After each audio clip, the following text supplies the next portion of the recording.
Asheville, North Carolina, October 15, 1990.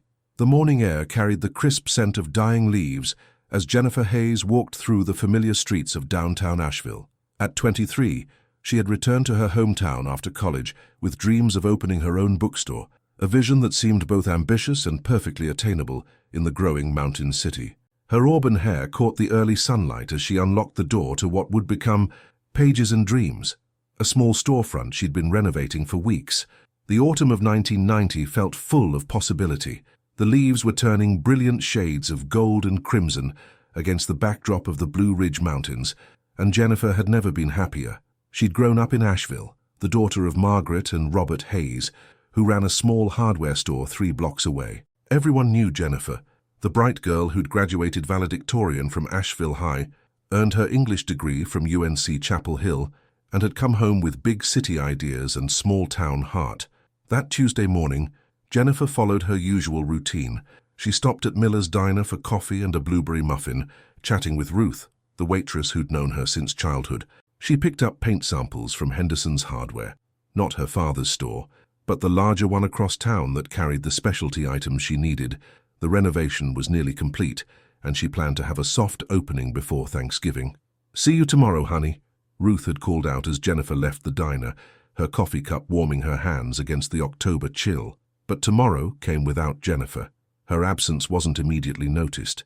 Jennifer lived alone in a small apartment above the future bookstore, and her independent nature meant that a day without contact wasn't unusual. It was her mother who first felt the familiar tug of worry when Jennifer failed to show up for their Wednesday lunch date, a tradition they'd maintained since her return from college.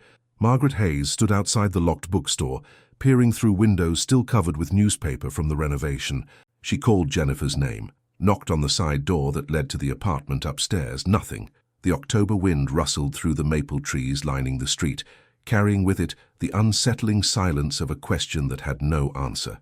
When Jennifer missed her Thursday morning coffee at Miller's Diner, Ruth knew something was wrong. "That girl's been coming here every Tuesday and Thursday morning for 2 months straight," she told anyone who would listen. "I never missed a day, not once." The Asheville police were called Friday morning when Jennifer's father forced entry into her apartment. Nothing appeared disturbed. Her bed was made, dishes clean, purse sitting on the kitchen counter. Her car, a reliable blue Honda Civic, was nowhere to be found. It was as if Jennifer Hayes had simply stepped out of her life and never returned. The mountains that had always embraced Asheville suddenly seemed vast and unforgiving, full of winding roads that led nowhere, and secrets that the ancient peaks kept buried in their shadows. The search for Jennifer Hayes mobilized a community that prided itself on looking after its own. Within days, hundreds of volunteers combed the mountain trails, searched abandoned buildings, and distributed flyers with Jennifer's photograph, a recent snapshot showing her bright smile and intelligent eyes, taken at her college graduation just months before. Pastor Thomas Mitchell of Asheville Community Church organized the largest search effort. A respected figure who'd served the community for over 15 years, Pastor Mitchell coordinated volunteers, provided meals for search teams, and offered his church as a command center. His deep, reassuring voice could be heard each evening, leading prayers for Jennifer's safe return and offering comfort to her devastated parents. "We will not give up on Jennifer," he declared from the pulpit that first Sunday after her disappearance. "She is one of our children, and we bring her home." Detective Ray Morrison, a 20-year veteran of the Asheville Police Department, led the investigation. What troubled him most wasn't what they found, but what they didn't find. Jennifer's Honda Civic remained missing, despite roadblocks and a statewide APB. There were no signs of struggle in her apartment, no indication she'd planned to leave, no history of depression or relationship troubles that might explain a voluntary disappearance. "Smart girl like that doesn't just vanish," Morrison told his partner, Detective Linda Shaw. "Someone knows something." The Blue Ridge Mountains, with their countless hiking trails and hidden valleys, became both ally and enemy in the search.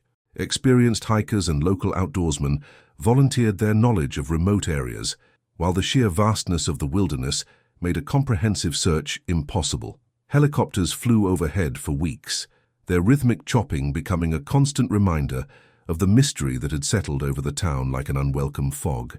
Margaret Hayes aged years in those first months, The vibrant woman who'd run the hardware store with efficient warmth became hollow-eyed and fragile.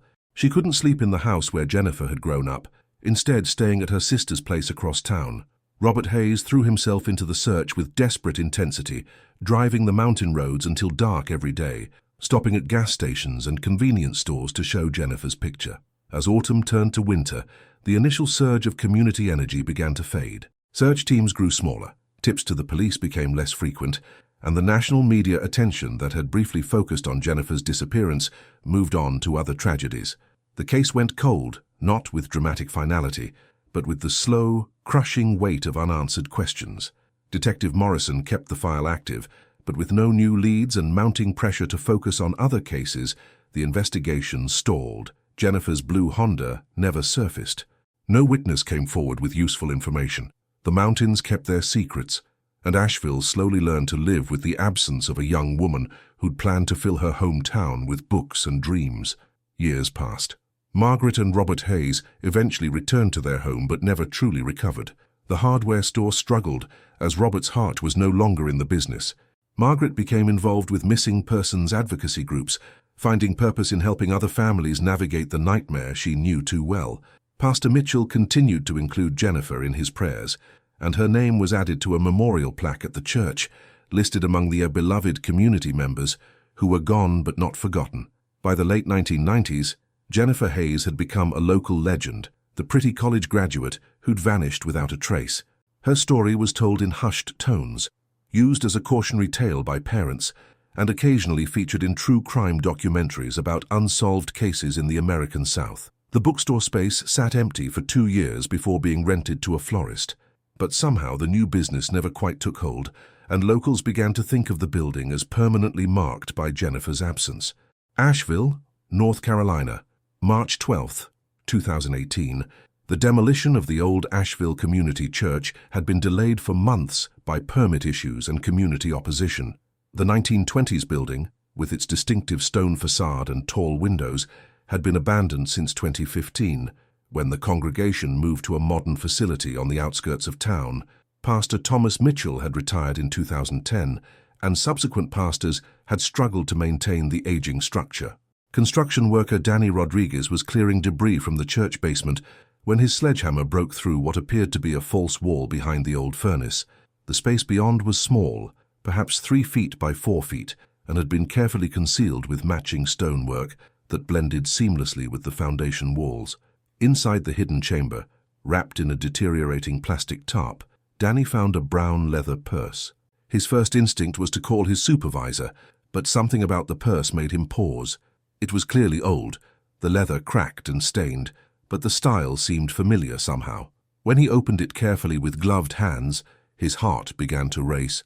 The driver's license belonged to Jennifer Lynn Hayes. The photograph, though faded, showed the same bright eyes and warm smile that Danny remembered from the missing person posters that had been everywhere during his teenage years in Asheville. The license had expired in 1992, 2 years after Jennifer's disappearance, a detail that struck him as somehow tragic, but it was the other contents of the purse that made Danny's hands shake as he reached for his phone to call the police. Inside a small zippered compartment was a folded piece of paper with handwriting that was still legible after nearly 3 decades. "Tom, I can't keep our secret anymore. I'm going to tell them about us. I'm sorry. J. Detective Sarah Chen, who had inherited the Jennifer Hayes cold case files when Detective Morrison retired, arrived at the church within an hour. The note, the purse, the hidden location. Everything about the discovery felt significant but also deeply troubling. The basement of Asheville Community Church was a place where Jennifer Hayes would have been many times. She'd grown up attending services there, had been confirmed in the sanctuary upstairs, and had volunteered at church events throughout her teenage years. Pastor Mitchell himself had spoken at her high school graduation, praising her intelligence and dedication to her community. Detective Chen carefully photographed everything before having the evidence transported to the state crime lab. The handwriting analysis would take weeks, but the implications of the note's contents were immediate and devastating. If authentic, it suggested a relationship between Jennifer Hayes and the pastor who had led the search for her, the man who had comforted her parents and prayed for her safe return from his pulpit every Sunday for months after her disappearance. Thomas Mitchell, now 71 years old and living in a retirement community in nearby Hendersonville, had always been above suspicion.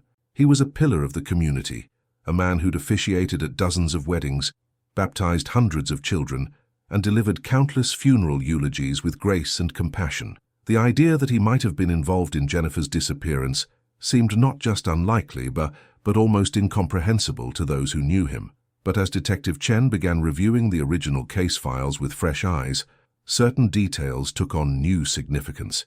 Pastor Mitchell had been unusually involved in the search efforts, insisting on coordinating volunteers personally rather than delegating the task. He'd been among the first to suggest that Jennifer might have left town voluntarily, perhaps overwhelmed by the pressure of starting her business, and he'd always seemed to know exactly which areas search teams should focus on and which they should avoid. The hidden chamber in the church basement had been expertly concealed, the kind of work that would require knowledge of the building's construction and access during renovation periods. Church records showed that the basement had been partially renovated in late 1990, just weeks after Jennifer's disappearance, with Pastor Mitchell overseeing the project personally. As news of the discovery spread through Asheville, the community that had once rallied around Pastor Mitchell in searching for Jennifer Hayes began to grapple with the unthinkable possibility that their spiritual leader might have been responsible for the tragedy that had haunted them for nearly 3 decades. The handwriting analysis confirmed what Detective Chen had suspected. The note found in Jennifer's purse was written in her hand. But it was the forensic examination of the purse itself that provided the breakthrough the case needed. Microscopic fibers found inside the leather-matched samples taken from the church basement, and more significantly, they matched fibers found in Thomas Mitchell's 1990 Buick sedan, a vehicle that had been sold years earlier, but whose fabric samples had been preserved in evidence storage. On April 3, 2018, Detective Chen and 2 officers arrived at Sunset Manor Retirement Community to arrest Thomas Mitchell. They found him in the common room, playing chess with another resident, his white hair neatly combed and his hands steady as he moved the pieces across the board. "Mr. Mitchell," Detective Chen said quietly, not wanting to create a scene, "we need to speak with you." The drive to the police station was conducted in near silence. Mitchell sat in the back seat, his fingers clasped in his lap, staring out at the mountains that surrounded Asheville. It wasn't until they were seated in the interview room that he finally spoke. "I wondered when this day would come," he said, his voice still carrying the measured cadence that had comforted parishioners for decades. 28 years is a long time to carry a secret. The confession that followed was delivered not as a dramatic admission of guilt, but as a series of quiet revelations that painted a picture of a relationship that had spiraled into tragedy. Mitchell spoke of Jennifer's return to Asheville, how she'd sought his counsel as she struggled with doubts about her future. Their conversations had grown more frequent, more personal, and eventually more intimate than either had intended. "She was brilliant and beautiful, and I was a middle-aged man who'd spent his life giving advice to others while ignoring my own loneliness," Mitchell said, his voice barely above a whisper. "What happened between us was wrong, but it felt necessary somehow." The relationship had continued for several weeks before Jennifer's conscience began to trouble her. She'd grown up in the church, respected the institution and Mitchell's position within it. The weight of the secret, combined with the pressure of opening her business and the expectations of her family, had become unbearable.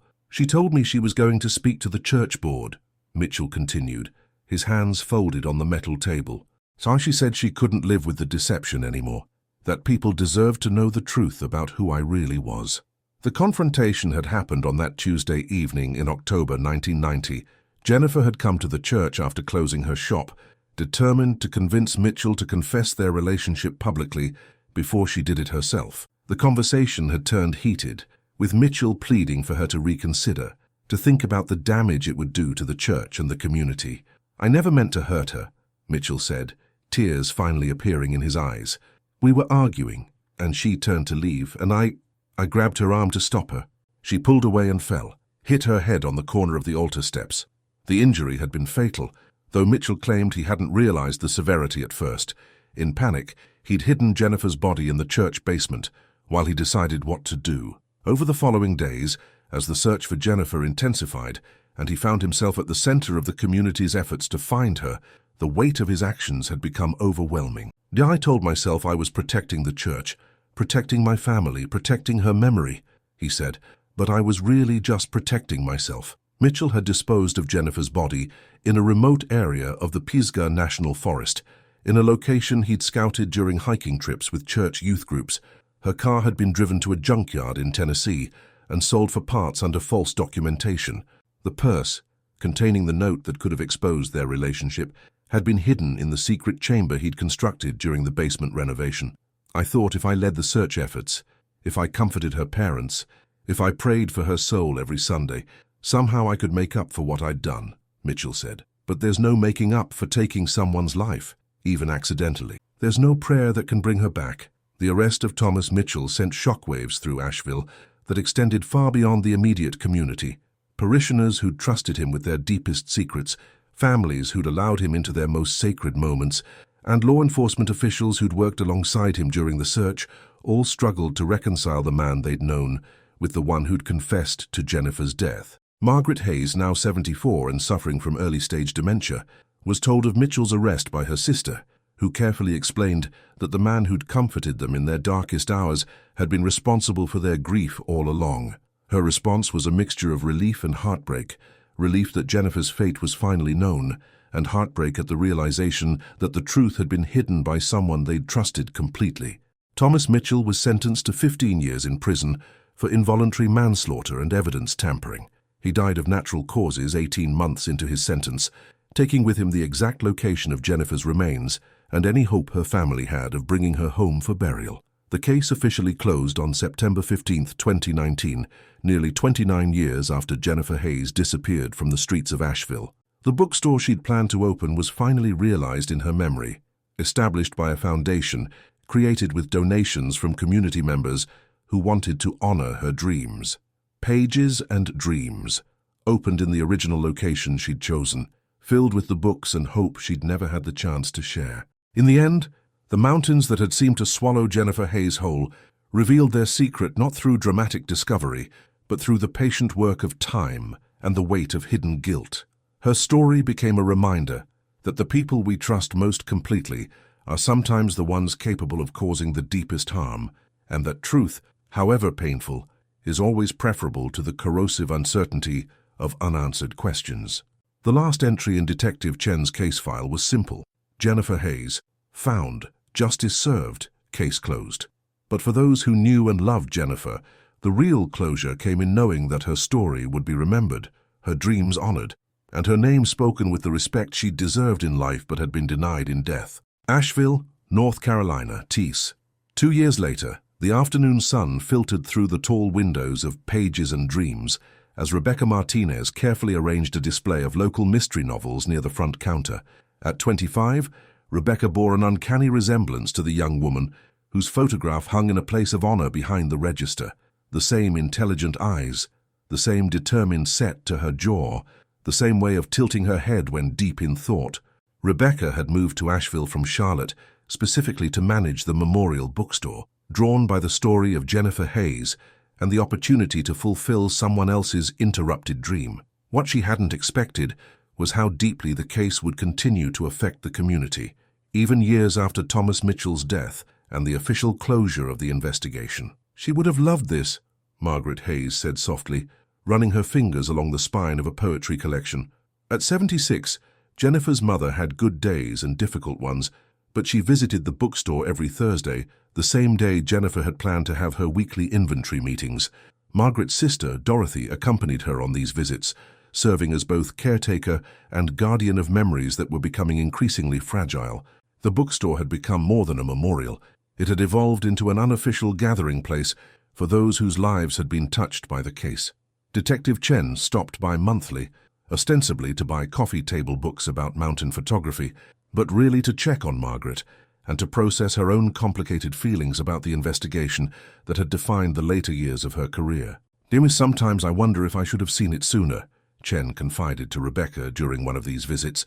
"All those years, Mitchell was right there, leading the searches, comforting the family.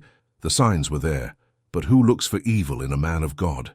The impact of the case extended far beyond the immediate victims.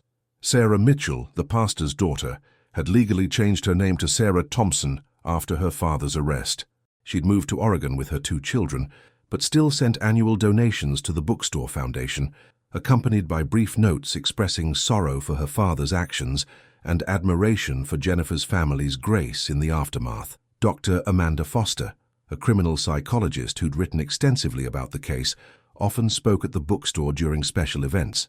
Her analysis of how trusted authority figures could exploit their positions had become required reading in several seminary programs across the Southeast. The Jennifer Hayes case, she explained to audiences, shows us that evil doesn't always announce itself. Sometimes it wears a collar and speaks from a pulpit. The most unexpected visitor was Danny Rodriguez, the construction worker who'd discovered Jennifer's purse. He'd struggled with anxiety and insomnia since that day in the church basement, haunted by the weight of what he'd found. Rebecca had encouraged him to attend the monthly support group that met in the bookstore's back room, a gathering she'd organized for people affected by violent crime and unsolved cases. "I keep thinking about how many times I walked past that wall as a kid," Danny shared with the group one evening. "All those Christmas pageants, all those Sunday services. She was right there and we never knew." The support group had grown to include family members of other missing persons, retired law enforcement officers, and even former members of Mitchell's congregation who were still processing their betrayal and grief. Rebecca facilitated these meetings with a combination of professional training from her previous work as a social worker and the intuitive understanding that seemed to come naturally to her. But it was the children's reading program that truly captured Jennifer's spirit. Every Saturday morning, local elementary school students gathered on colorful cushions scattered around the bookstore floor, while Rebecca or volunteer readers shared stories of adventure, mystery, and hope. The program was named Jennifer's Circle, and its popularity had grown so much that they'd had to establish a waiting list. 8-year-old Marcus Thompson was one of the regular attendees, a quiet boy whose grandmother brought him every week. During one particular Saturday session, as Rebecca read from a book about young detectives solving neighborhood mysteries, Marcus raised his hand with a question that stopped everyone cold. "Miss Rebecca," he said in his small, clear voice, "why do grown-ups sometimes do bad things when they're supposed to be good?" The question hung in the air, innocent and profound. Rebecca knelt down to Marcus's eye level, aware that the other children and several parents were listening intently to how she would respond. "That's one of the hardest questions in the world, Marcus," she said gently. "Sometimes people make bad choices because they're scared, or lonely, or because they want something they can't have. It doesn't make the bad choices okay, but it helps us understand that even good people can do wrong things. The important part is that when bad things happen, good people, like your grandmother, like the police officers who solved Jennifer's case, like all the people who helped create this bookstore, they work together to make things right again." Margaret Hayes, too, who had been quietly browsing in the biography section, overheard this exchange. Later, as Rebecca was closing the store, Margaret approached her with tears in her eyes. "How Jennifer would have said exactly the same thing," she whispered. "You have her heart, dear, you really do." The anniversary of Jennifer's disappearance had become an annual day of remembrance in Asheville. What started as a small gathering at the bookstore had grown into a community-wide event promoting literacy, supporting missing persons' families, and raising awareness about abuse of power in trusted institutions. The day included readings, discussions, and always ended with a moment of silence for Jennifer and others whose stories remained untold. Detective Chen, now retired but still living in Asheville, served as the keynote speaker for the third annual Remembrance Day. Her speech focused not on the details of the investigation, but on the importance of listening to victims, believing their stories, and creating communities where truth could be spoken safely. "Jennifer Hayes tried to tell the truth," Chen said to the gathered crowd. "She wrote that note because she couldn't live with a lie. We honor her memory not just by remembering her death, but by creating a world where people like Jennifer can speak their truth without fear, where they can expose wrongdoing without becoming victims themselves." As the months passed, Rebecca began working on a project that felt both ambitious and necessary, a comprehensive account of the Jennifer Hayes case that would serve as both memorial and educational tool. She'd interviewed dozens of people connected to the story, gathered photographs and documents, and worked with Margaret Hayes to ensure that Jennifer's voice, her dreams, her personality, her hopes for the future, remained central to the narrative. The book, tentatively titled Pages of Truth, The Jennifer Hayes Story, would donate all proceeds to a scholarship fund for young women pursuing careers in journalism and criminal justice. Rebecca had also established partnerships with several universities whose criminology programs were using the case as a study in the psychology of trusted perpetrators and the long-term impact of crime on communities. But perhaps the most meaningful development was the quiet transformation happening within Asheville itself. The case had forced the community to examine its assumptions about authority, trust, and the difference between reputation and character. Local churches had implemented new oversight policies and transparency measures. The police department had revised its protocols for handling missing persons cases and investigating allegations against prominent community members. On a warm Thursday evening in May, Rebecca stood in the doorway of Pages and Dreams, watching the last customers of the day browse through sections Jennifer had envisioned but never seen. A young mother read to her toddler in the children's corner, their voices soft and content. An elderly man studied the local history section, occasionally nodding as he recognized names and places from his youth. Two teenagers debated the merits of different mystery series, their conversation animated and passionate. This was what Jennifer had wanted, a place where stories lived, where people could discover new worlds and find comfort in familiar ones, where the community could gather and grow. The tragedy of her death would always cast a shadow over the achievement, but the light of her dream had proven stronger than the darkness that had tried to extinguish it. Rebecca locked the door and turned off the lights, but left the small lamp burning in the front window, a beacon that had become a symbol of hope for families of the missing, a reminder that even the longest nights eventually give way to dawn, and that truth, however delayed, has a way of finding its way home.